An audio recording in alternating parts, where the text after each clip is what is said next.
परमपिता परमेश्वर आपके जीवन को खुशियों से भर देने वाली है। आपके जीवन में खुशियां ही खुशियां होगा। आज से आपका जीवन धीरे धीरे उज्जवल, भविष्य और अग्रसर होने वाली है। और ऐसा क्यों होने वाला है आपके साथ? क्योंकि इस दुनिया में आपके जैसा परमपिता परमेश्वर के सच्चे भक्त कोई भी नहीं है। इसलिए परमपिता परमेश्वर ने आपकी हर मनोकामना पूर्ण करने का निर्णय लिया है। अगर आप अपनी परमपिता परमेश्वर को सच्चे मन से माता मानते हैं तो इस संदेश को लाइक करके चैनल को सब्सक्राइब कीजिए और महादेव की जय हो माता रानी और हर हर महादेव लिख दीजिए। मेरे बच्चे, जो भी नेगेटिविटी आपके अकाउंट है वह सब बैकफायर्स होने वाली है।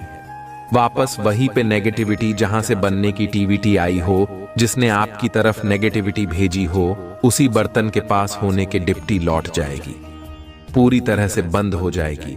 लेकिन आपके जीवन में बहुत ज्यादा उधर मुझे फील हो रही है। बहुत ज्यादा चेंज हो रहे हैं, बहुत ज्यादा बदलाव हो रहे हैं। हो सकता है किसी समस्या से जूझ रहे थे, काफी लंबे समय से हो सकता है।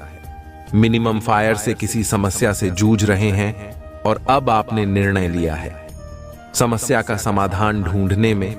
या तो आप उसका समाधान स्वयं करना चाह रहे हो और आप किसी मेंटल की तलाश में हो, किसी ऐसे गुरु की तलाश में हो जो आपके लिए समस्याओं का हल निकाल दे, आपके जीवन के उस समस्या को दूर करते हैं।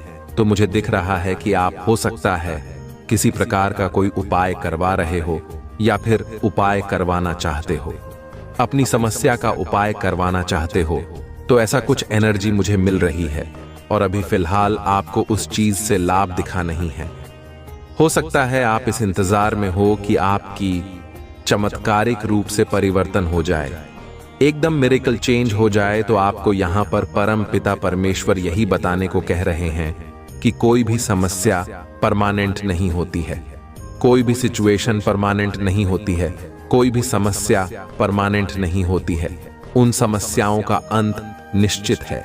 जिस प्रकार से सुख हमेशा नहीं रहता है, जिस प्रकार से दुख हमेशा नहीं रहता है, हर चीज का अपना एक टाइम होता है।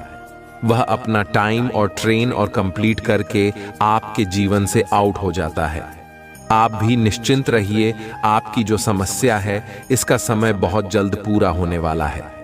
उस समस्या से पूरी तरह से बाहर आने वाले हैं या हो सकता है आपकी सहायता करें, खिलाड़ी देने की कोशिश कर रहे हैं, इन बातों से हराने की कोशिश कर रहे हैं कि आपको किसी भी प्रकार का कोई डाउट है तो आपको एंजल क्लैरिटी दे रहे हैं। वह आपको अभी ऐड करा रहे हैं कि हो सकता है यह आपके मन का सिर्फ भ्रम मात्र हो सकता है, इसमें जरा सी भी सत्यता ना हो। तो ऐसा कुछ यहां पर आ रहा है। आप अपनी समस्या का समाधान ढूंढ रहे हो मेरे प्रिय बच्चे, जो मेरे सच्चे भक्त हैं। और जो मनुष्य मेरे सच्चे भक्त मेरे दिखाए हुए रास्ते पर चलते हैं उसे जीवन भर खुशियां उसके झोली में डाल देते हैं। मेरे प्रिय बच्चों, तुम्हें विश्वास नहीं होगा, एक मनुष्य अपने बलशाली होने का बहुत घमंड किया करता था और छोटे जीव जंतुओं को अपने पैरों से कुचल दिया करता था।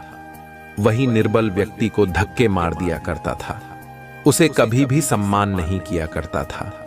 मेरे प्रिय बच्चे, वह अपने कर्मों को अपने आप खराब किया।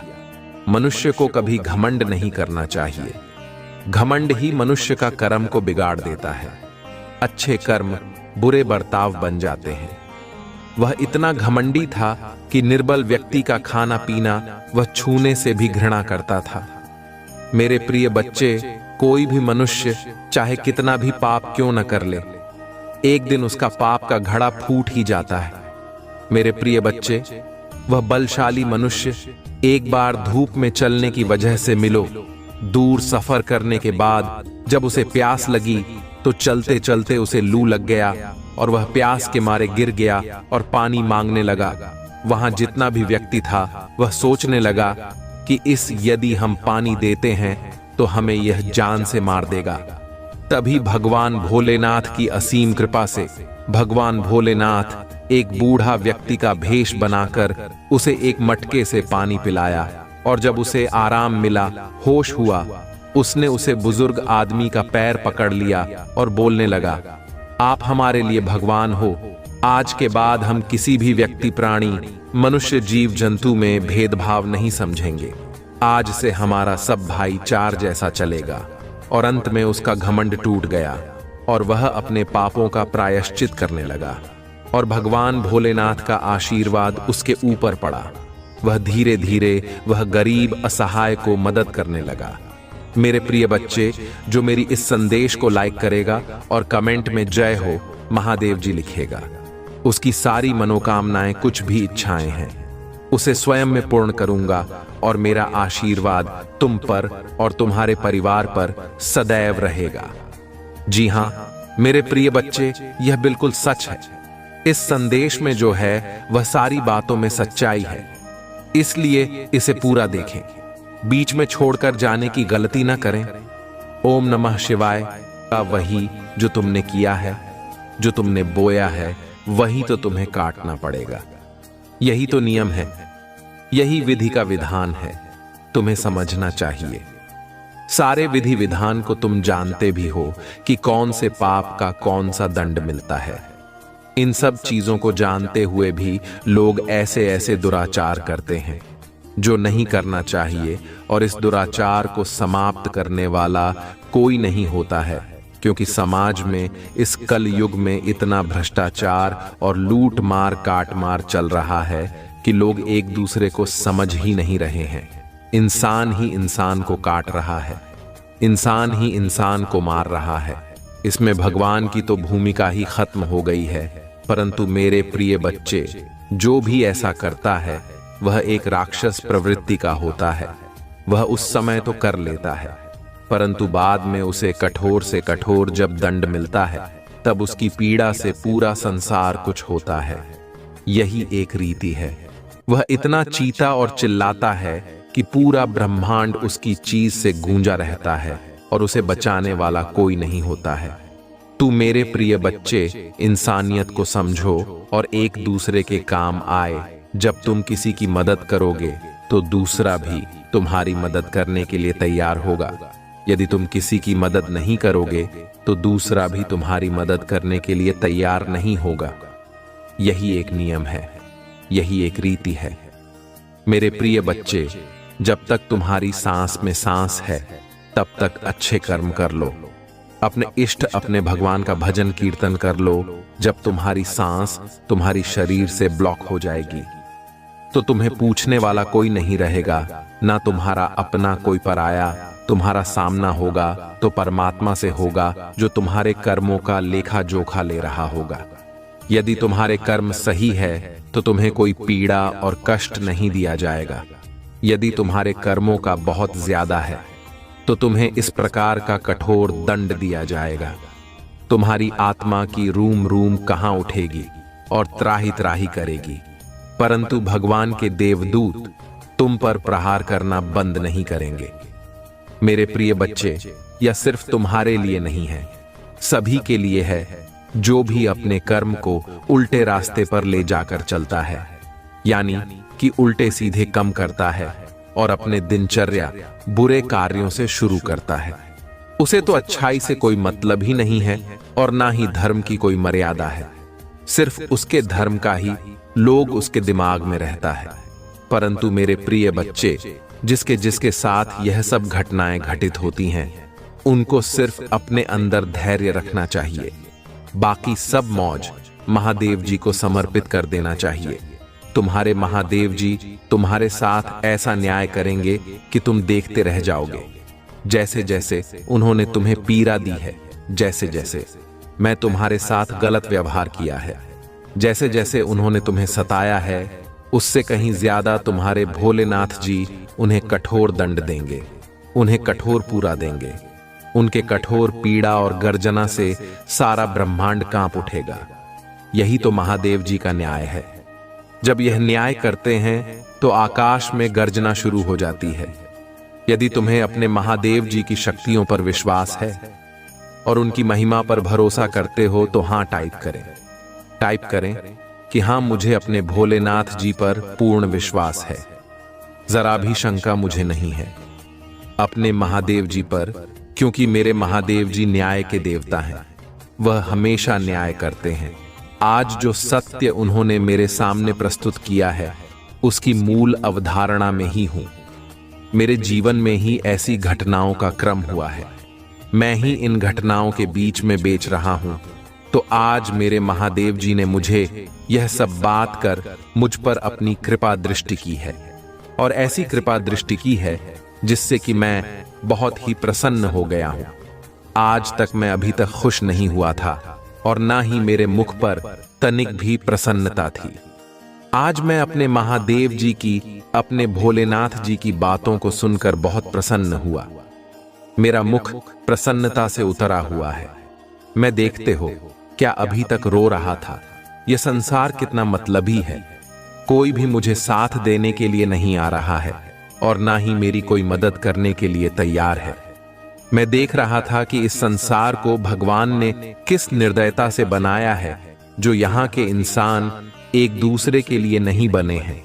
सिर्फ वह बने हैं, तुम हारने और काटने के लिए बने हैं। ऐसी तो दशा इस संसार की हो गई है जिसे देखकर 7 पीढ़ियां कांपने लगते हैं। मेरे प्रभु, मैं आपसे एक विनती करना चाहता हूं। आपने इतना घोर कलयुग क्यों बनाया? इस घोर कलयुग में यदि इसी प्रकार से चलता रहा तो यहां पर लोगों का जीने से क्या मतलब है?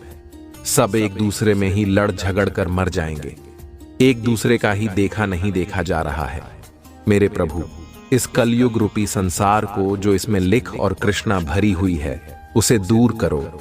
इंसान को सद्बुद्धि दो, सही मार्ग दो, उसे विवेक दो, ताकि वह समझ सके कि मुझे किस प्रकार से अपने जीवन में रहना है और किस प्रकार से अपने जीवन का निर्वाह करना है, क्योंकि यह जीवन बार बार नहीं आएगा और ना ही आने वाला है।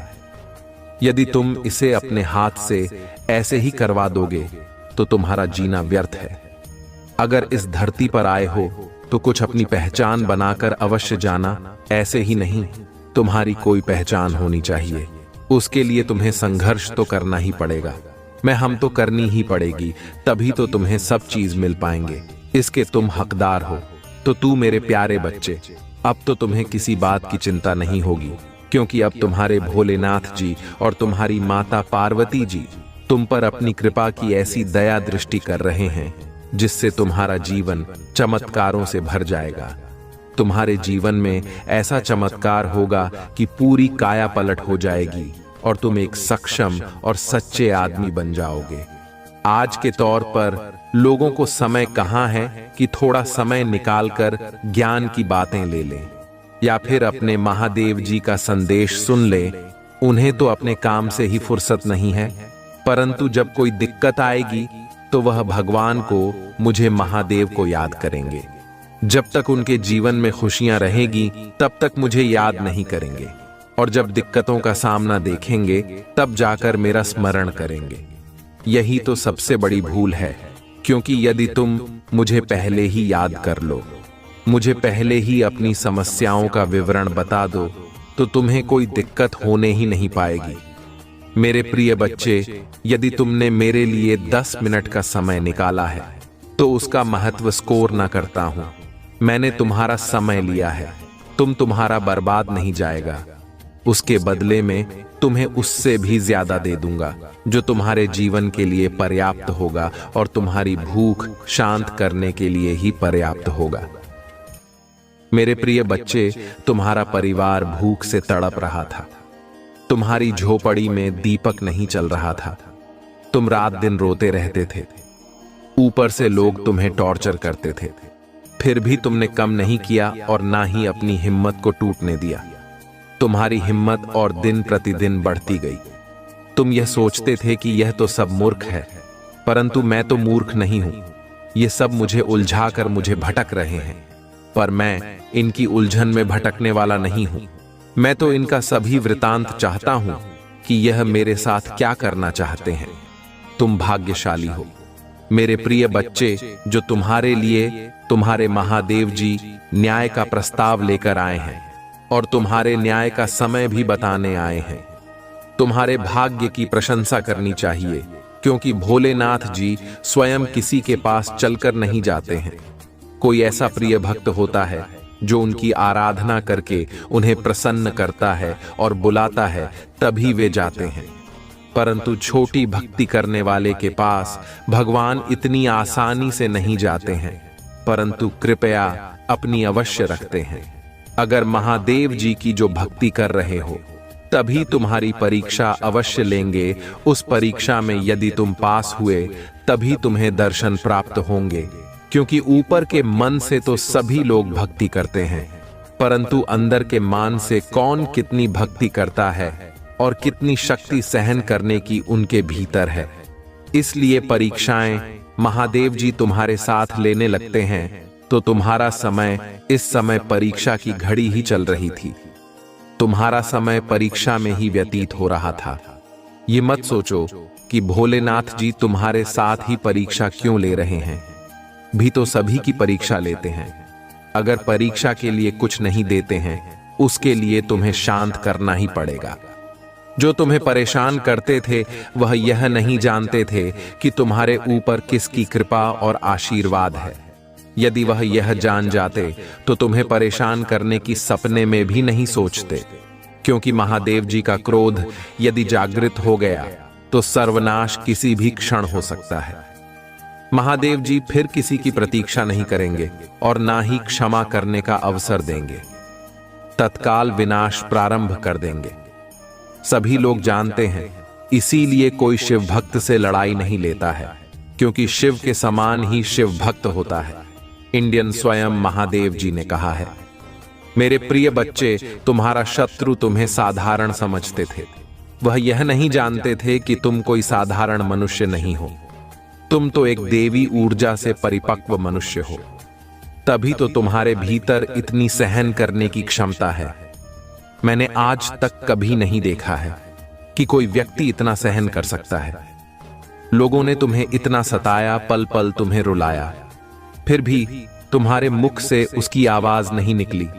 परंतु मेरे प्रिय बच्चे, अब समय आ गया है। अब तुम्हारे 11 आंसुओं का बदला लिया जाएगा। तुम्हारे जितने भी शत्रु हैं, जिन्होंने तुम्हारे मार्ग को रोकने का प्रयास किया, तुम्हारे कार्य में व्यवधान उत्पन्न किया और तुम्हारी व्यवस्थाओं को अनुभव किया और तुम्हारे सभी कार्यों को निष्फल करने का दुस्साहस किया, उन सभी चीजों का अब बदल लिया जाएगा। वह भी उसी प्रकार से रोएंगे जिस प्रकार से उन्होंने तुम्हें रुलाया है। तुम्हारे विपक्षी तुम्हें परेशान करने वाले खून के आंसू रोआएंगे।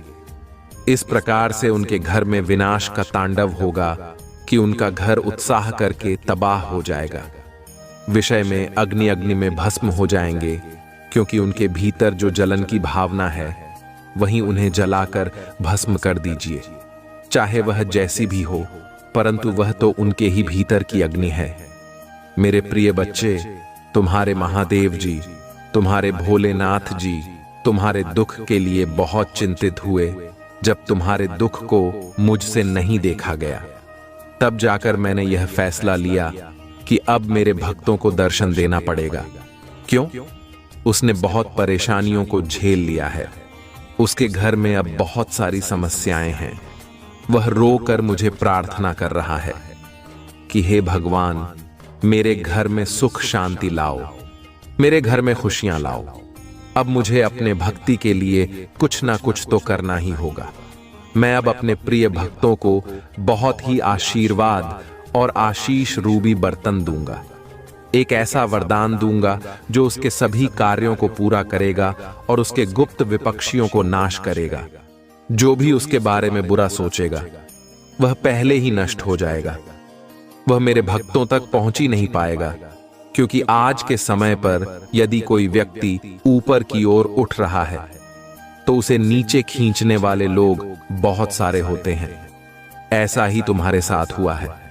तुम भी अपनी रफ्तार में बहुत तेजी से आगे बढ़े थे। जब तुम्हारे विपक्षियों ने देखा, तब उनके अंदर मिर्ची लगी और वे तुम्हारे मार्ग को बाधित करने का प्रयास करने लगे। तुम्हारे उस प्रयास को छीनने का दुष्कर्म किया, तुम्हारे सभी में अंत को बर्बाद किया। ऐसा ही उन्होंने तुम्हारे साथ क्यों किया? क्योंकि वे तो किसी कार्य में सक्षम नहीं हैं। ना ही वह कुछ करने की योग्य है। वह तो सिर्फ तुम्हें ही देखते थे और तुम्हारे कार्य की जानकारी करते थे कि तुमने यह सब कैसे किया है, कैसे कैसे अपनी व्यवस्थाओं को सुधारा है। किंतु मेरे प्रिय बच्चे, अब तुम चिंता करना बंद कर दो। अब से तुम्हारा सोचा हुआ काम बनेगा और मेरा आशीर्वाद तुम पर और तुम्हारे परिवार पर सदा के लिए बने रहेगा। इसमें कोई दो राय नहीं है। मैंने जो कह दिया सो कह दिया, वह मेरी बात पत्थर की लगी हो गई है। तो मेरे प्रिय बच्चे, यदि तुम्हें अपने महादेव जी का विशेष रूप से आशीर्वाद प्राप्त करना है और अपनी स्वीकृति मुझ तक पहुंचा नहीं है, तो मेरा भाग्यशाली अंकल 1111 टाइप करें। जैसे ही कमेंट बॉक्स में मेरे अंग 1111 को टाइप करोगे, वैसे ही मेरी कृपा तुम्हारे घर की ओर प्रस्थान कर देगी और तुम्हारे घर जाकर के इतनी खुशियां भर देगी कि तुमने अभी तक जीवन में कभी देखी नहीं होगी। इसलिए मेरे प्रिय बच्चे, यह मेरी गुप्त बात है, इसे तुम गुप्त ही रखना। इन बातों को किसी से मत बताना, अन्यथा बेबी यही कार्य करेंगे और तुमसे आगे निकल जाएंगे। तुम्हारे महादेव जी ने तुम्हारे लिए बहुत कुछ सोच कर रखा है, परंतु मेरे प्रिय बच्चे, वह मैं अभी नहीं बताऊंगा। बस तुम्हें थोड़ा थोड़ा कार्य शुरू करना है। यदि तुम्हें मैं एकदम से बता दूंगा तो तुम्हारा माइंड चक्र आ जाएगा और तुम कुछ नहीं कर पाओगे, तो उसके लिए तुम्हें प्रतीक्षा करनी होगी। मैं जब अगला संदेश लेकर आऊंगा तो मैं उसमें तुम्हें सारा कुछ बता दूंगा कि तुम्हें उसके लिए क्या करना होगा। तब तक के लिए तुम इतना ही करो, अपना जी जान लगाकर अपने सही रास्ते पर चलो। किसी से प्यार ना करो, किसी को बुरा ना कहो और किसी को अपनी बातें बिल्कुल भी मत बताओ, चाहे वह अच्छी हो चाहे वह बुरी हो। अपनी सारी बातों को तुम्हें गुप्त ही रखना है, किसी के सामने प्रस्तुत नहीं करना है, क्योंकि अपनी जो खास बातें हैं वह किसी से बताई नहीं जाती हैं। ऐसा करने से तुम्हारा ही नुकसान होगा, क्योंकि जब एक बार तुम्हारे जीवन में सुधार आ जाएगा तो उसको तुम बनाकर रखना, किसी भी तरीके से बिगड़ता मत देना। क्योंकि मैंने जो प्रयास तुम्हारे लिए किया था वह तुम्हारे लिए बेहतर था। मुझे इसके लिए बहुत मेहनत करनी पड़ी है, तब जाकर मैं यह सब तुम्हारे लिए कर पा रहा हूं। इसलिए मेरे प्रिय बच्चे, इस अवसर को कभी भी हाथ से जाने ना दें। अभी इसे ठुकराना नहीं, परंतु मेरे प्रिय बच्चे, एक बात हमेशा याद रखना, यदि तुम्हें किसी ने दुख दिया है, तकलीफ दी है, तेरा दी है और परेशान किया है, तो वह कभी भी सुखी नहीं रहेगा और ना ही कभी उसके घर में खुशियां आएंगी। वह तुम्हारी बातों से सदैव परेशान रहेगा। उसके घर में कभी भी किसी प्रकार की खुशी नहीं रहेगी। जो भी करेगा उसका भी कोई कार्य पूर्ण नहीं होगा और सभी मार्ग उसके बाधित होते रहेंगे। उसका बैठे बैठे इतना नुकसान हो जाएगा कि वह सोच भी नहीं सकता है। तुम बस अपने अंदर सब्र रखो। आप सब कुछ तुम अपने आप पर नहीं, अपने भोलेनाथ जी पर और अपनी माता पर छोड़ दो। इसका न्याय तो मैं स्वयं ही करूंगा। मैंने जो तुमसे कह दिया तो कह दिया, उसके लिए तुम स्वयं देखोगे। जिन्होंने तुम्हें नीचा दिखाया उनका घर किस प्रकार से होने वाला है। उनके घर में सारी खुशियां छीन ली जाएंगी। दुख का ऐसा मौसम उनके घर में हो जाएगा कि वह दोबारा कभी भी तुम्हारे साथ ऐसा कम नहीं करेंगे। परंतु मेरे प्रिय बच्चे, कभी कभी अपने मार्ग से भटक जाते हो। तुम भी कभी कभी अपने उद्देश्य से भटक जाते हो, क्योंकि तुमने अपने मन पर इतना बाहर रख दिया है। तुम अपने मन से इतना काम लेते हो कि भाई यह सुनिश्चित नहीं कर पाता है कि तुम्हें आगे क्या करना है और कैसे करना है। यदि तुम अपनी मन और मस्तिष्क को प्रेस नहीं रखोगे तो तुम कुछ भी नहीं कर पाओगे। स्थिति में तुम जो भी निर्णय लगे वह तुम्हारा व्यर्थ चला जाएगा और उसमें तुम्हारा कोई है और कोई बड़ा नुकसान भी हो सकता है। जब भी कोई कार्य करो तो उसे सोच समझ कर करो, उस पर विचार करो, परंतु बेमतलब के विचार अपने मन में मत लाओ। मैं अक्सर देखता हूं कि तुम चिताओं में जब ग्रसित होते हो तो अपने मन में इतने विचार लेकर के आते हो, इतने विचार लेकर के आते हो कि जैसे समुद्र में पानी होता है। मेरे प्रिय बच्चे, मस्तिष्क तुम्हारा इतना बड़ा नहीं है कि तुम उसमें इतने सारे विचारों को एक साथ प्रकट करोगे। वह तो सिर्फ शांत होकर के अपनी गति स्थिति, अपने रहन सहन और अपने कार्य के बारे में सोने के लिए होता है। उसे पर कैसे क्या करना है, तो शांति का परिचय देते हुए तुम्हें सोचना और विचार करना चाहिए। मेरे प्रिय बच्चे, यदि ऐसी भावनात्मक विचार तुम अपने भीतर प्रकट करोगे तो तुम उसी में डूबे रहोगे, क्योंकि अधिक ज्यादा सोचने से तुम्हारे मस्तिष्क पर जोर पड़ेगा और फिर तुम्हारे मस्तिष्क में दर्द भी होने लगेगा। फिर तुम और परेशान होने लगोगे। इसीलिए मेरी मानो इतनी विचारों की धाराएं अपने मन में ना लाओ। मेरे प्रिय बच्चे, यदि मेरी बातों से सहमत हूं तो हां टाइप करो। टाइप करो कि मेरे भोलेनाथ जी ने आज जो भी मेरे जीवन की घटना का वर्णन किया है वह सत्य है, उसमें कोई भी त्रुटि नहीं है। मैंने अपने जीवन में इन सब चीजों का आभास और अनुभव किया है।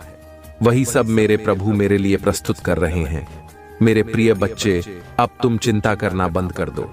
अब से तुम्हारा सभी सोचे हुए कार्य बनेंगे और तुम्हारा नाम और काम होगा, क्योंकि आप स्वयं, तुम्हारे प्रभु और तुम्हारी माता का आशीर्वाद तुम्हारे ऊपर सीधा आ रहा है। क्योंकि तुमने अपने जीवन का जो भी प्रेताम सुना, उसने तुमने बहुत कठिनाइयों को देखा। उसे कठिनाइयों को देखते हुए तुम्हारे प्रभु महादेव जी ने तुम्हारे लिए कुछ अद्भुत और अनोखा लेकर आने वाले हैं। वह यह चाहते हैं कि अब तुम्हारा जीवन ऐसा हो जाए कि तुम्हारे जीवन में कोई संकट ही ना रहे और ना ही कोई परेशानी पीड़ा हो। इसीलिए उन्होंने फैसला लिया है कि अब तुम्हें ऐसी ऐसी वस्तुएं प्राप्त करवाई जाएगी जिनका तुमने अपने मन में विचार प्रकट किए थे। आने वाला समय तुम्हारे लिए पैसा, अच्छा स्वास्थ्य, आर्थिक और भौतिक वस्तुएं, सब कुछ तुम्हारे लिए बेहतर होने वाला है और तुम्हारा सबसे बड़ा कार्य, सबसे बड़ा लक्ष्य पूर्ण होगा। तुम जिसके लिए इतना रोई हो, जिसके लिए इतने आंसू बहा है और इसके लिए अपने शरीर को दबाया है, वह अब तुम्हें मिलकर रहे मैं तुम्हें लाकर दूंगा। उसमें कोई रोक टोक नहीं होने वाली है। बस तुम्हें कुछ ही दिनों की प्रतीक्षा करनी है। आगे का जो आने वाला समय होगा वह तुम्हारे लिए खुशियां अवश्य लेकर आएगा। यह तुम्हारे शिव शंकर जी का वचन और वरदान है। यदि तुम्हारे शिव शंकर जी ने वचन वरदान दे दिया है तो वह होकर ही रहेगा। चाहे जैसा भी हो जाए, उसके लिए तुम्हारे प्रभु को कुछ भी करना क्यों ना पड़े। मेरे प्रिय बच्चे, आज मैं तुम्हारी भक्ति और साधना से प्रसन्न हुआ। तुम अपने कार्य के साथ साथ मेरी जो भक्ति करते थे, जो साधना करते थे, उससे मैं अति प्रसन्न हुआ। अब तुम्हारी उसे साधना का समय पूर्ण हुआ जो तुम कर रहे थे। अब मुझे उसके फल स्वरूप कुछ देने का समय आया है। इतने ऐसा कुछ दिया जाएगा जिसकी इच्छा से तुमने मेरी भक्ति की शुरुआत की। मैं तुम्हारे जीवन में खुशियों से माला माल कर दूंगा और तुम्हारे अंदर एक दिव्य ऊर्जा और दिव्यासों का विशाल चमत्कार उत्पन्न कर दूंगा। मेरे प्रिय बच्चे, यह चमत्कार तुम्हारे जीवन को सूर्य की तरह चमका देगा और उसकी गर्मी की तरह तुम्हें प्रकाश में कर देगा। और जब भी तुम्हारा यह तेज, तुम्हारा यह प्रकाश किसी पर पड़ेगा जो तुम्हारे विपक्षी गढ़ होंगे, तो वह स्वयं ही जलकर भस्म हो जाएंगे। तुम तक पहुंचने से पहले, तुम पर कोई खतरा करने से पहले, क्या तुम पर कोई षड्यंत्र करने से पहले, क्योंकि मेरे प्रिय बच्चे, आज के टाइम पर लोग जब किसी से जीत नहीं पाते हैं या किसी से पेश नहीं पाते हैं, तो वह गुप्त रूप से षड्यंत्र बनाने का काम करते हैं। उससे भी लोग शीघ्रता से जीत सकते हैं, क्योंकि तुम्हें उनकी गुप्त योजनाओं के बारे में तो जानकारी नहीं होगी। ये तुम्हारे लिए षड्यंत्र बना रहे हैं। सर जी, यंत्र बना के डॉट रख लेंगे और फिर वह तुम पर प्रयोग करेंगे और इस प्रकार से प्रयोग करेंगे कि तुम समझ नहीं पाओगे। अचानक से तो भी फिर आसानी से तुमसे जीत सकते हैं। तो इन सब चीजों से तुम्हें बचना है। उन्हें बहुत ही सतर्क और सावधान होकर कहीं पर भी जाना है। और तुम जब भी घर से अपने निकले किसी कार्य के लिए, तो तुम्हें मेरा एक मंत्र बोलकर निकलना है और मेरा स्मरण कर लेना है। वह मंत्र है श्री शिवाय नमस्तु भयम। इसको तुम 11 बार बोलकर अपने किसी भी कार्य के लिए निकल जाना। तुम्हारा वह कार्य पूर्ण हो जाएगा। उसमें कोई बाधा नहीं होगी, उसमें कोई रुकावट नहीं होगी। यदि तुम इस प्रकार से अपनी कोई भी कार्य करते हो तो वह सभी पूर्ण हो जाएंगे। कार्य चाहे जितना भी बड़ा हो, बस तुम्हें इतना करते रहना है। परंतु मेरे प्रिय बच्चे, आज मैं जितना भी तुम्हें कुछ बताया है, उसे तुम उनसे बिल्कुल भी मत बताना। यदि तुम यह बातें सब किसी अन्य से बता दोगे, तो इसमें जो मैं तुम्हें देने वाला हूं वह भी तुम्हें नहीं मिल पाएगा, और तुम उन सभी चीजों से वंचित रह जाओगे जो तुम्हें मिलने वाली थी। तो मेरे प्रिय बच्चे, मेरा कहना मानो और ऐसी भूल कभी मत करो, क्योंकि यह सब जो है सिर्फ तुम्हारे लिए है। इस पर सिर्फ तुम्हारा अधिकार है, इसीलिए मैं तुम्हारे लिए लेकर आया हूं। इस पर किसी अन्य का अधिकार नहीं है। ठीक है ना? तू मेरी बात को माना और समझो, नहीं तो फिर जीवन भर रोते रहोगे और फिर तुम्हारा कोई साथ नहीं देगा और ना ही तुम्हारी कोई मदद देगा। मेरे प्रिय बच्चे, एक बात मैं और तुम्हें समझाना चाहता हूं। यदि तुम्हारे पास होती है और विवेक है, तो तुम्हारे विपक्षी चाहे जितने बड़े हो, चाहे जितने बलवान को पैसे वाले हो, वह तुम्हारा कभी भी कुछ नहीं कर सकते हैं। भेजो, जब तुम पर अपना बार करेंगे, तुम अपनी बुद्धि और चतुराई से उसका बचाव कर लोगे, और तुम कभी भी ऐसी स्थिति में नहीं पूछोगे जो कि तुम्हारे लिए खतरनाक और दर्दनाक होगी। जितने भी बुद्धिमान लोग हैं, उनको तुमने देखा होगा, कभी भी उनके साथ कोई शत्रु उनकी मनमानी नहीं कर पाता है। परंतु जो बुद्धि का प्रयोग नहीं करते हैं और अपने क्रोध और हवाओं से यह सारे कार्य करते हैं, तो वह उसमें धोखा खा जाते हैं।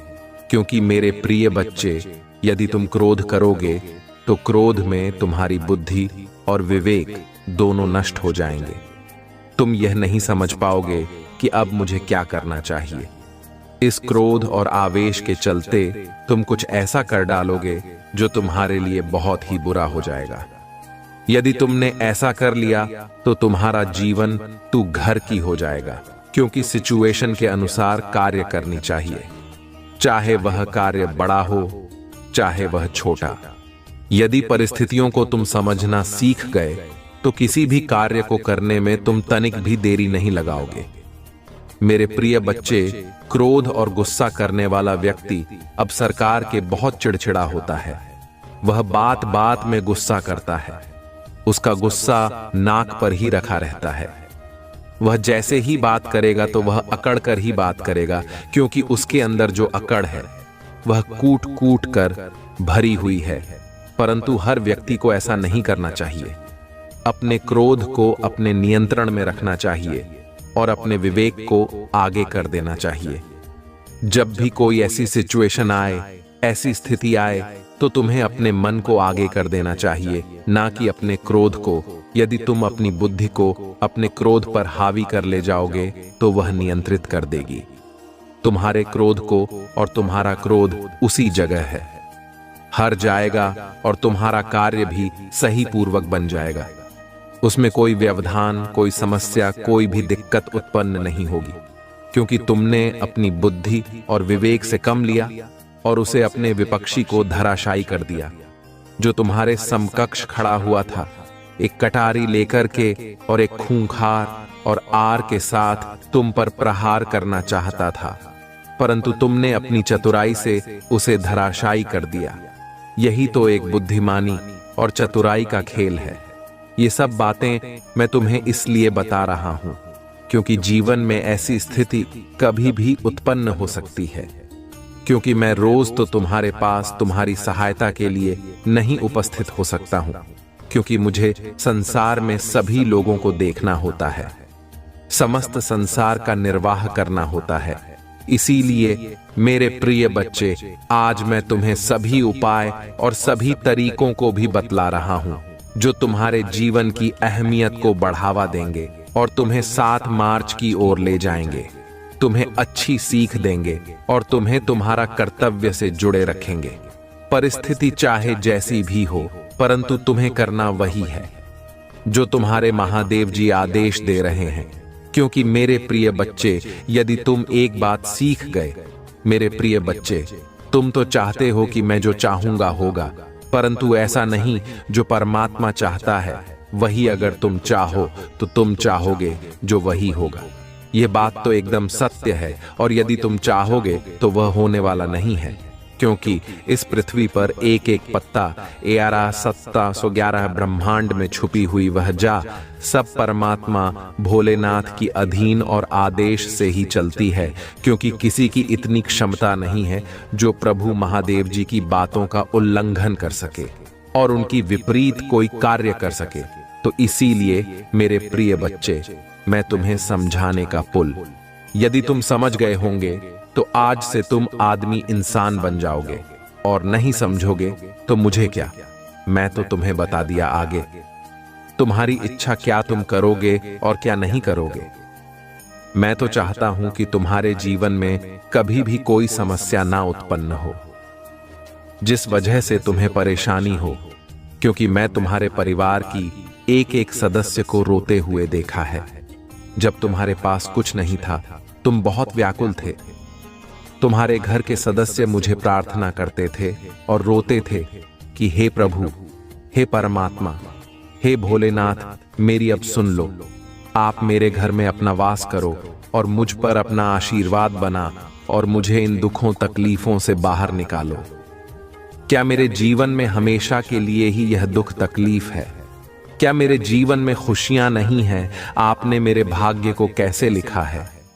क्या मेरे भाग्य में यही सब लिखा हुआ है? परंतु मेरे प्रिय बच्चे, या कभी भी मत सोचो कि मेरे भाग्य में यह सब लिखा है या भाग में लिखा नहीं होता है, परंतु परिस्थिति और सिचुएशन के अनुसार से कभी कभी इंसान की गतिविधियों में बदलाव आ जाता है, जिस कारण से यह सब चीज होने लगते हैं और इंसान भगवान को समझता है कि भगवान ने मेरे साथ किया है, परंतु भगवान अपने बच्चों, अपने संतानों के साथ ऐसा कुछ नहीं करते हैं, क्योंकि वह तो सदैव सुखी और खुशहाल देखना चाहते हैं। प्रभु को यह सब करने से क्या मिलेगा? कुछ भी मिलने वाला नहीं है। मैं तो सदा है तुम्हारे हित के बारे में सोचता रहता हूँ और तुम्हारी प्रतीक्षित का प्रत्येक कर्म का प्रतीक्षा करता रहता हूँ कि मैंने जो सीख दी है उसे सीख के अनुसार से मेरे भक्तों में आगे कौन सा कार्य किया है। क्या उसने ऐसा कार्य किया है जो सराहनीय है, जो कृपा के पात्र हैं? यदि हां किया है तो मुझे अति प्रसन्नता होती है कि मैं अपने भक्तों को इतना समझाया, तब उसकी समझ में आया। देर से आया, परंतु आया तो, क्योंकि कोई भी व्यक्ति जब नहीं समझता है परंतु एक बार जब समझ लेता है तो वह व्यक्ति पूरा नहीं होता है, क्योंकि उसके अंदर जब भी देख था, जब ध्यान आया, तभी उसने यह सब चीज अपने अंदर उतरी और उसका अनुसरण किया, उसका पालन किया और आज जाकर एक महान और सक्षम इंसान बन गया। उसकी बराबरी करने के लिए कोई नहीं खड़ा हो सकता है। जब वह अपने आप को मजबूत और अधिक बना ले तो, और यदि तुम अपने अंदर आत्मविश्वास को नहीं रखोगे तो तुम किसी भी कीमत पर कुछ नहीं कर पाओगे। तुम्हारा आदमी विश्वास ही तुम्हारी सबसे बड़ी शक्ति है और हरि भक्ति भी तुम्हारी सबसे बड़ी शक्ति है। यदि तुम भक्ति करते हो तो उसे पर विश्वास करो। तुम्हारा इष्ट चाहे जो भी हो, चाहे महादेव जी हो, चाहे राम जी हो, चाहे हनुमान जी हो, चाहे कृष्ण कन्हैया हो, सभी तुम पर कृपा अपने करेंगे, परंतु तुम्हारा एक इश्क होना चाहिए। वह चाहे जो भी हो, यह मेरा आदेश है। अगर अभी तक कोई इश्क, कोई आराध्या अपना नहीं बनाया है तो तत्काल मेरी बात को मानो और अपने इश्क का चयन करो। अपने आराध्य चयन करो। उनके अधीन में रहकर तुम जो जो भी कार्य करोगे वह तुम्हारे कभी असफल नहीं होंगे और तुम्हारे विपक्षी, तुम्हारा शत्रु तुम्हारा कभी भी बाल बांका नहीं कर पाएंगे, क्योंकि तुम्हारे समक्ष तो तुम्हारे प्रभु, तुम्हारे इश्क खड़े होंगे जो तुम्हारी हर उन रुकावट को दूर कर रहे होंगे, हर तुम्हारे ऊपर होने वाले प्रहार को रोक रहे होंगे। ऐसी सिचुएशन में तुम्हें बस अपने प्रभु का नाम स्मरण करते रहना है और आगे बढ़ते रहना है। अगर तुमने अभी तक यह सब पहले ही कर लिया होता तो तुम्हें आज यह सब देख लेना पड़ती है और तुम अपने जीवन को एकजुटता की ओर ले जाकर एक आशीर्वाद के साथ अपने अंदर एक दिव्य ऊर्जा का निर्माण कर लेते हैं, क्योंकि जब तुम्हारा ईस्ट मजबूत होगा और शक्तिशाली होगा तब तुम्हारे अंदर उतनी ही मजबूती होगी। आपको बहुत गिला नहीं महसूस करें। स्थिति चाहे जैसे ही हो, परिस्थिति चाहे जैसी भी हो, उसे पर डटे रहना तुम्हारे लिए हितकर होता है। यदि तुम स्थिति के अनुसार डटे रहे तो तुम्हारी जीत निश्चित है, अन्यथा हारना तो तुम्हें है ही। यही एक नियम और सिद्धांत है। यहाँ व्यक्ति को स्थिति के अनुसार कार्य करना चाहिए। यदि ज्यादा खराब हो तो घबराना बिल्कुल नहीं चाहिए। उसे पर विचार करके अपनी प्रतिक्रिया करते हुए कार्य करना चाहिए। हो सकता है स्थिति तुम्हारी ठीक हो जाए, उस पर कोई भी असर ना आए। जीवन का उदाहरण प्रस्तुत करना सबसे बड़ी बात होती है। लोगों के सामने अपनी इच्छाओं को प्रकट करना बहुत ही गलत बात है, क्योंकि इच्छाएं लोगों के सामने नहीं, ईश्वर के सामने प्रकट की जाती है। यदि तुम लोगों के सामने इच्छाएं प्रकट करोगे तो वह जान जाएंगे इसकी क्या इच्छा है, क्या मंशा है। और यदि वह इच्छा तुम्हारी पूर्ण नहीं हुई तो बाद में बताने पर देंगे और कहेंगे, यह तो बड़ी बड़ी बातें कर रहा था, आज कुछ भी कर नहीं पाया। तू मेरे प्रिय बच्चे, यदि तुम भगवान ही स्वर से अपनी इच्छा को प्रकट करते हो तो वह इच्छा तुम्हारे ईश्वर पूर्ण अवश्य करते हैं। चाहे जिस स्थिति में करें, परंतु करेंगे अवश्य, फिर चाहे उन्हें जो भी करना पड़ जाए। चाहे इस विधि के विधान में हस्ताक्षर करना पड़ जाए, परंतु अपने भक्तों की इच्छा पूर्ण अवश्य करेंगे। ऐसे हैं हमारे प्रभु भोलेनाथ जी, हमारे शिव शंकर जी, उनकी मैं वंदन अभिनंदन बार बार करता हूं। मेरे प्रिय बच्चे, या जो अनर्थ था तुम्हारे घर में होने वाला है, उसे तुम बचाकर अपने घर वालों पर उपकार करो, क्योंकि तुम्हारे घर वाले यह सब बातें नहीं जानते हैं कि कहां पर क्या हो रहा है। वे चुपचाप मौन होकर बैठे हुए अपना कार्य कर रहे हैं। समझना तो तुम्हें यह है, क्योंकि मैं तुम्हें अवगत करा रहा हूं। उस संदेश के माध्यम से समस्याओं का अनुसरण करता रहूंगा, फिर चाहे उसके लिए मुझे कुछ भी करना पड़ जाए। मेरे प्रिय बच्चे, कुछ ही समय शेष बचा है जब तुम अपनी स्थिति को सुधार सकते हो, अन्यथा पी करने वाला हो तो हो ही गया है, परंतु कुछ से समय है। अगर उसे समय के अनुसार तुम कार्य करने जाते हो और उस पर अपनी अनुकूलित अनुमानित प्रतिक्रिया प्रकट करते हो, उस आधार पर कार्य करते हैं, तो तुम्हारे परिवार पर जो यह संकट मंडरा रहा है, जो यह काली छाया मंडरा रहा है, वह दूर हो जाएगी। मेरे प्रिय बच्चे, कभी भी अपनी सिचुएशन को हल्के में मत लो। मेरे बताने से पहले ही ऐसा बातें जानते हो तो अच्छी बात है। अगर नहीं जानते हो तो उस जाने का प्रयास करो। जब तुम जान जाओगे तो इस प्रकार से अपने कार्य कर लोगे, अन्यथा तुम्हारे परिवार वाले तो अनर्थ करते ही रहेंगे। बाद में भी मुझ महादेव जी से कहेंगे, हे प्रभु, तुमने मुझे क्यों नहीं इन चीजों से बाहर निकल क्यों नहीं मुझे बताया कि यह करने से इतनी बड़ी समस्या खड़ी हो जाएगी। आज मुझे इन सब बातों से अवगत करा रहे हो। यदि पहले बता दिया होता है तब मेरी गलती निकलेंगे, अपने नहीं।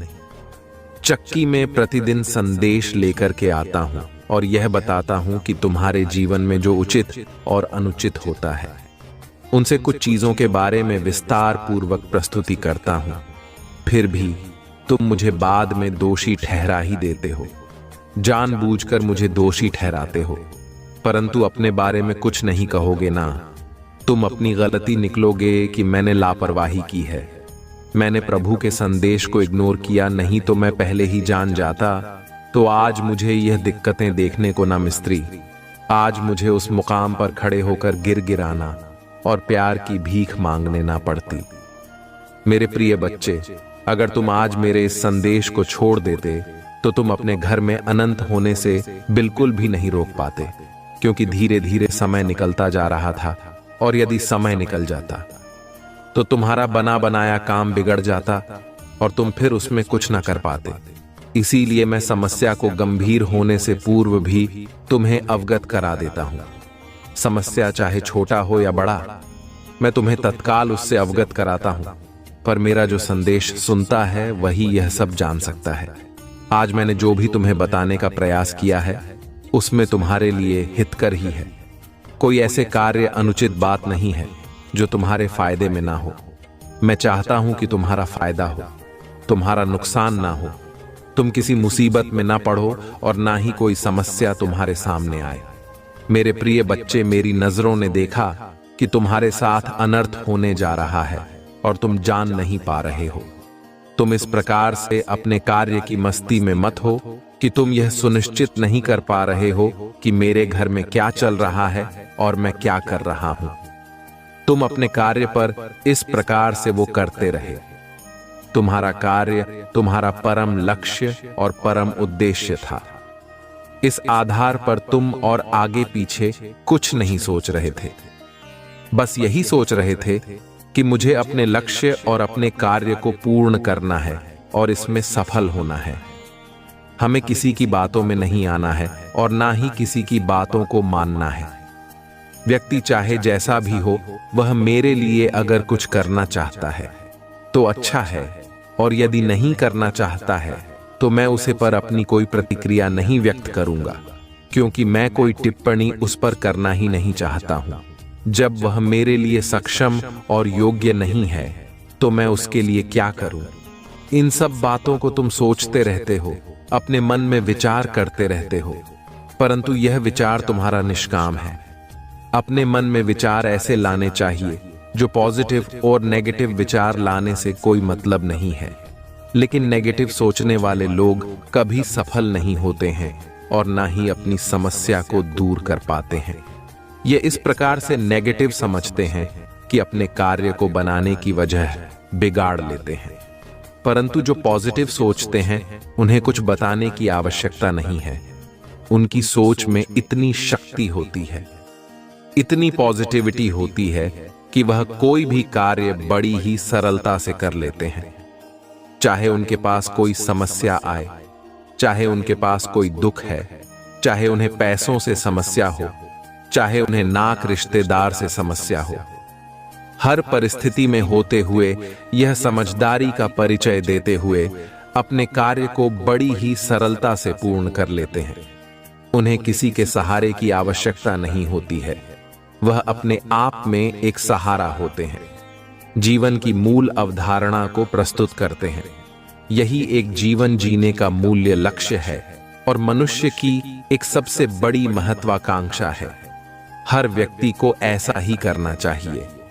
अपने से विपरीत सोचने वाले को अपने से दूर ही रखना चाहिए, उसके करीब नहीं जाना चाहिए, क्योंकि उसकी विपरीत सोच तुम्हें बर्बाद कर देगी। तुम्हें ऐसा सोचने पर मजबूर कर देगी जो तुमने आज तक कभी सोचा नहीं होगा। और यदि तुम उनकी बातों में आ गए और उन्हीं के बताए कार्य को करने में लगे तो तुम्हारा जीवन तहत अनस होने से कोई नहीं रोक सकता है। मैं तो तुम्हारे भले के लिए ही सभी चीज बताता रहता हूं, चाहे वह छोटी हो, चाहे वह बड़ी हो, चाहे वह अनुकूलित हो, चाहे वह प्रतिकूल हो। मेरे प्रिय बच्चे, तुम्हारे प्रभु तुम्हारी ही चिंताओं को अपने साथ लेकर जीवन का निर्वाह करते रहते हैं और अपने भक्तों की सभी समस्याओं को देखकर उन्हें अपनी निगरानी में रखते हैं। उन्हें संकेत देते हैं कि कल क्या करना चाहिए, कितनी टाइम एक्टिव रहना है और कितनी टाइम अपने आप को एक विचारधारा की ओर प्रस्तुति करनी है। इन सब चीजों को यह देखते हुए तुम्हारे जीवन का एक अहम लक्ष्य, अहम भूमिका को प्रस्तुत करते हैं। मेरे प्रिय बच्चे, अगर तुम आज मेरे बताए गए बातों को समझ गए होंगे तो तुम भी अभी समझ गए होंगे कि प्रभु महादेव जी ने जो आज मेरे लिए किया है वह कितना सर्वश्रेष्ठ है, वह कितना मेरे लिए लाभकारी है। मेरे प्रिय बच्चे, मैं किसी को भी दर्शन नहीं देता हूं और ना ही उनकी आवश्यकताओं को इतनी जल्दी पूरा करता हूं। मैं बात बात में सभी को अनुशासित करता रहता हूं, परंतु दर्शन या उनके पास उपस्थित नहीं होता है। और मेरे प्रिय बच्चे, मैं तुम्हारे पास जाकर इतने साक्षात दर्शन दिए हैं। तुम्हारी स्थिति को ना बिगड़ने के लिए मैंने तुम्हारी हर संभव आवश्यकताओं को पूरा किया है। आज मैं इस संकट से तुम्हें बता रहा हूं। यदि तुम आज अपने आप और अपने परिवार में सुधार न लेते तो इस अनहोनी को रोक लेना बातें। यह अनहोनी तुम्हारे साथ होकर ही रहती, क्योंकि आज के टाइम पर यदि तुम समय से पहले किसी का नहीं कर पाते हो और विलंब कर देते हो तो उसका परिणाम कुछ और ही होता है, और ऐसा परिणाम होता है जो भयानक विकसित हो सकता है।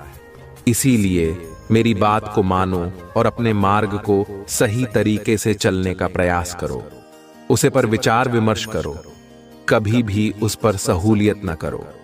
यदि तुम सहूलियत करते हो तो तुम्हें इसका परिणाम भोगना तू ही पड़ेगा, क्योंकि जब मैं तुम्हें बता रहा हूं, अवगत करा रहा हूं, तब तुम्हारी समझ में नहीं आ रहा है, और जब तुम्हारा काम बिगड़ जाएगा, स्थिति बहुत गंभीर हो जाएगी, तब उसे पर तुम अपनी प्रतिक्रिया करोगे, तब उसे करने से कोई मतलब नहीं निकलने वाला है। संसार में हर प्राणी सुखी रहना चाहता है, परंतु उसके सुख की आधारशिला कुछ और ही होती है। वह चाहकर भी सुखी नहीं होता है, क्योंकि उसके जीवन में कोई ना कोई व्यवधान उत्पन्न होता ही रहता है। ठीक से छुट्टी मिली तो दूसरा तैयार हो गया, और दूसरे से छुट्टी मिली तो तीसरा तैयार हो गया। यह जीवन में निरंतर चलता ही रहता है। उसके लिए कुछ और ज्यादा करने की आवश्यकता नहीं है, बस तुम्हें अपने अंदर धैर्य बनाकर उसे सहन करना चाहिए और उनकी सभी स्थितियों को समझकर उसे पर विचार विमर्श करना चाहिए। मेरे प्रिय बच्चे, कोई महिला है जो तुम्हारे घर के पीछे काफी दिनों से लगी हुई है, बहुत टाइम से तुम पर आघात कर रहा है। वह करके अभी तक इस आराम नहीं मिला है, किंतु वह जो करना चाहती है उसमें पूर्ण रूप से सफल नहीं हो पा रहा है। उसका प्रत्येक कदम उसे ही भारी कर रहा है। जैसे ही कोई प्रतिज्ञा तुम पर व्यक्त करती है, वैसे ही उसे कुछ अनुच्छेद देखने को मिलता है, और प्रयास तो तुम पर बहुत करती है, परंतु सफल नहीं हो पाती है, क्योंकि वह या नहीं जानती है कि मैं जिस पर आकाश कर रहा हूं, उसके रक्षक शिव शंकर त्रिपुरारी है, जो समस्त संसार के मालिक हैं, पूरे ब्रह्मांड के रचयिता है। उनके होते हुए कोई भी किसी के जीवन में हस्तक्षेप कर ही नहीं सकता है।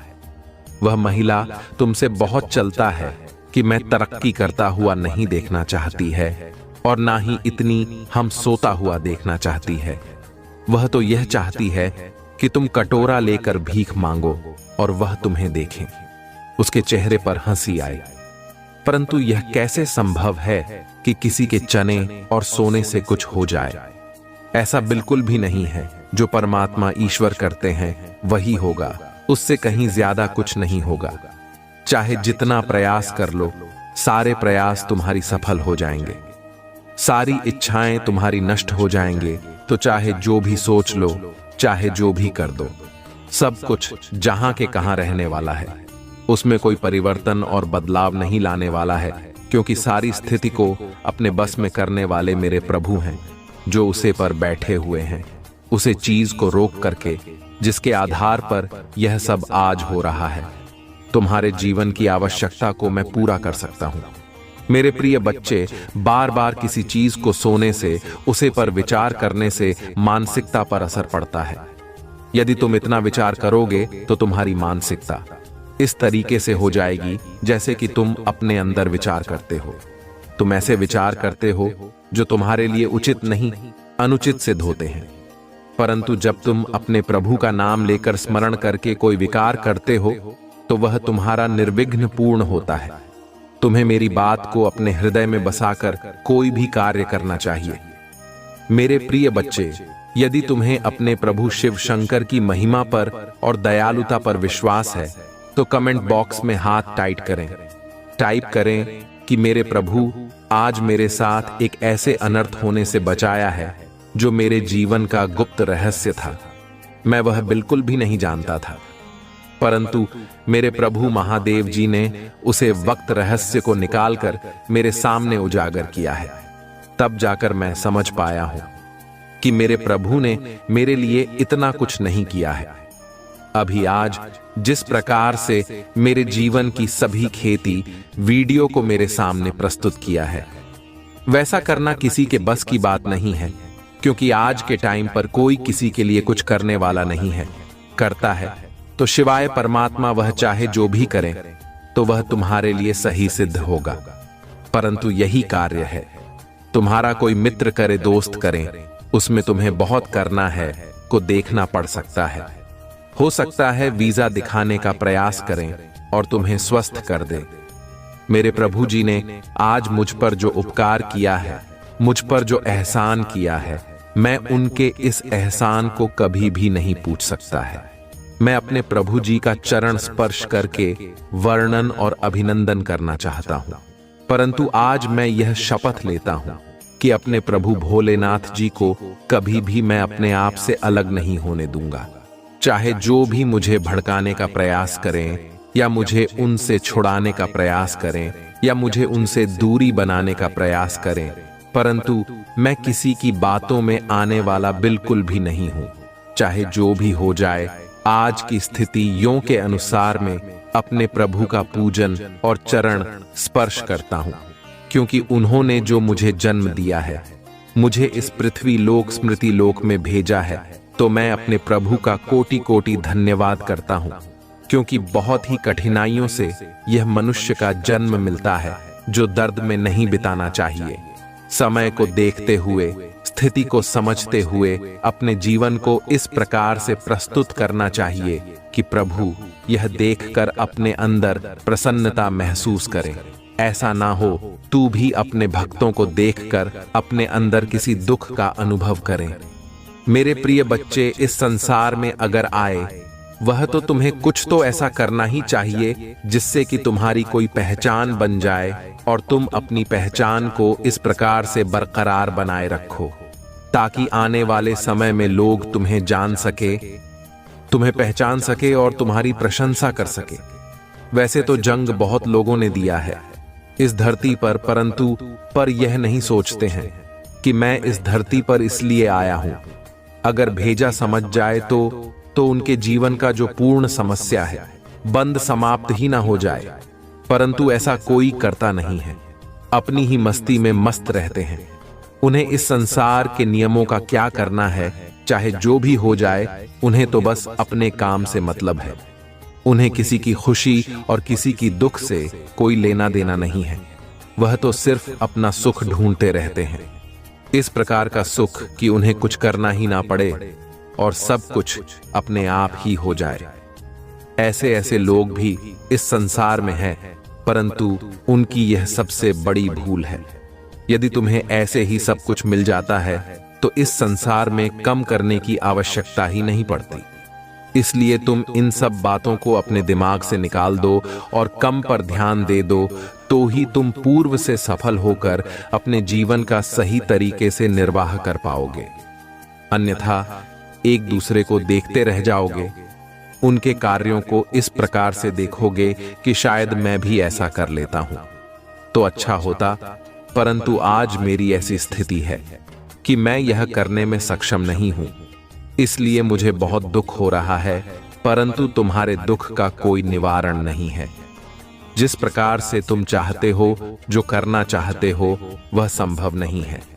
अगर तुम विधि के विधान के नियम के अनुसार कोई कार्य करते हो तो उसमें ईश्वर भी तुम्हारा साथ देते हैं और तुम्हारे सामने आकर खड़े हो जाते हैं, तुम्हारी समस्याओं को तुमसे दूर करने के लिए और तुम्हें हर उसे मुसीबत से बचने के लिए जो तुम्हारे जीवन में बहुत ज्यादा संकट और दुख तकलीफ उत्पन्न करने वाले हैं। मेरे प्रिय बच्चे, अपनी कमजोरी को कभी भी सिखाओ मत। अपने कमजोरी को इतना भी कमजोर मत बनाओ कि बात नहीं नीचे दिखाने के लिए दिवस कर दे। अपनी कमजोरी को तुम अपना साहस बना लो। मुझे तुम अपनी कमजोरी को साहस बना लोगे तो वह तुम्हारे लिए एक बहुत बड़ा वरदान सिद्ध हो जाएगी। फिर वह नकारात्मक ऊर्जा तुम्हारे सामने आने नहीं देंगे, सिर्फ तुम्हारे हिसाब में सकारात्मक और नकारात्मक ऊर्जा लेकर के आएगी। तो मैं यह बताए गए सभी कार्यों का, सभी बातों का पालन करें, अन्यथा फिर मुझे बाद में मत कहना, क्योंकि मैं जो आज तुम्हें बता रहा हूं मैं कल नहीं बताऊंगा और जो कल बताऊंगा वह परसों नहीं बताऊंगा। इसलिए मेरे प्रत्येक संदेश को प्रत्येक दिन सुनो और अपने जीवन की समस्याओं को अपने से दूर करो। अपने आप को अच्छा बनाओ, अपने जीवन को बेहतर बनाकर उसे तरीके से प्रस्तुत करो कि तुम्हारे जीवन में कभी कोई तो तकलीफ, कोई समस्या, कोई परेशानी बिल्कुल भी ना आए। चाहे जैसा भी हो, जो भी तुम्हारे जीवन में हो रहा है वह अच्छा नहीं हो रहा है, परंतु जब स्थिति थोड़ा विपरीत हो जाए तो कुछ सोचा, आप जो मैं तुम्हें देता हूं उनका पालन करना चाहिए। जब तुम उनका पालन करोगे तो तुम्हारे जीवन की जो गतिविधियां हैं, जो स्थिति बिगड़ने वाली होगी वह ठीक हो जाएगी। परंतु यदि तुम मेरी बात का उल्लंघन करोगे तो तुम्हारी स्थिति ठीक होने में बहुत समय लगेगा, क्योंकि मैं जो बताऊंगा तो सटीक और सही रास्ता बताऊंगा। तुम्हारी समस्याओं को देखते हुए जिस प्रकार की तुम्हारी समस्या होगी, इस प्रकार का मैं उपाय तो नहीं बताऊंगा। फिर तुम्हें इधर उधर भटकना नहीं पड़ेगा। यदि तुम्हें भटकना है कि मेरी बातों को मत मानो, मैं तो तुमको हमेशा खुश देखना चाहता हूं, उन पर अपनी कृपा दृष्टि बनाना चाहता हूं। परंतु मैं जो भक्त मुझे स्वीकार करते हैं वही करते हैं। बहुत लोग तो मुझे इग्नोर करके चले जाते हैं। तो सबकी अपनी अपनी सोच है, अपनी अपनी मानसिकता है, जिसके अंदर हम और अहंकार होता है। वह अपनी अहम और अहंकार में चूर रहता है। वह किसी की नहीं मानता है, चाहे इंसान हो चाहे भगवान हो। वह अपने आप को ही सब कुछ समझने लगता है। यही उसकी सबसे बड़ी भूल होती है, क्योंकि जब व्यक्ति अपने आप को सर्वश्रेष्ठ से सर्वश्रेष्ठ समझने लगता है तो समझ लो उसका अंत समय आ गया है, क्योंकि उसका अहंकार उसके सर पर चढ़ जाता है। इस प्रकार से सर पर चढ़ जाता है कि वह सबको भूल जाता है। ना तो वह किसी अपने को पहचानता है, ना किसी दोस्त को पहचानता है, ना किसी रिश्तेदार को पहचानता है, और ना ही वह ईश्वर को पहचानता है। सबको वह पहचान में भूल कर देता है। वही उसकी सबसे बड़ी भूल होती है, क्योंकि जब तुम्हारी परीक्षा चल रहा होती है या तुम्हारे जीवन की ऐसी सिचुएशन होती है, तब तुम लोगों को भूल जाते हो। तो तुम्हारा सबसे बड़ा परम दुर्भाग्य है कि तुमने अपने अहंकार के आदि में आकर ऐसे लोगों का क्या किया है जो तुम्हारे जीवन के लिए बहुत आवश्यक है, तुम्हारे हर कार्य के लिए आवश्यक है, तुम्हें हर तरीके से अपने से जोड़ रखते थे भी लोग तुम्हें, परंतु तुमने ही उन्हें अपने से दूर किया।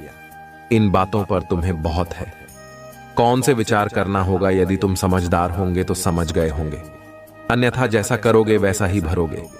ये तो मैं तुम्हें बता ही दे रहा हूं। मेरे प्रिय बच्चे, यदि तुम मेरा बहुत ही विशेष रूप से आशीर्वाद प्राप्त करना चाहते हो और मुझे अपनी स्वीकृति प्रदान करना चाहते हो, तो मेरा भाग्यशाली अंक 455 टाइप कर दीजिए। जैसे ही मेरे भाग्यशाली अंक 557 को टाइप करेंगे, वैसे ही मेरी अदृश्य शक्तियों तुम्हारे पास पहुंच जाएंगे। तुम्हारी रक्षा करने के लिए, तुम्हारी सुरक्षा करने के लिए मेरी शक्ति बहुत ही जल्दी प्रभाव दिखाने वाली शक्ति है। उसमें कोई देरी की बात नहीं है। और साथ ही साथ में अपने नाम का पहला अक्षर और राशि टाइप कर देना, ताकि मैं तुम्हारे जीवन की जितनी भी समस्याएं हैं, छोटी है बड़ी है जो भी है, उनका अति शीघ्र निवारण कर सकूं और तुम्हें उन समस्याओं से बाहर कर सकूं। यदि तुम इतना कर देते हो, तुम्हारे जीवन की समझ लो जितनी भी मुसीबत थी वह सब डर गई है, क्योंकि जो मैंने किया है तुम्हारे जीवन के लिए वह बहुत ही अच्छा है। क्योंकि मैं तुम्हारे लिए ऐसी ऐसी योजनाओं का निर्माण करते हुए तुम्हें परम सुख देने का जो निर्णय लिया है,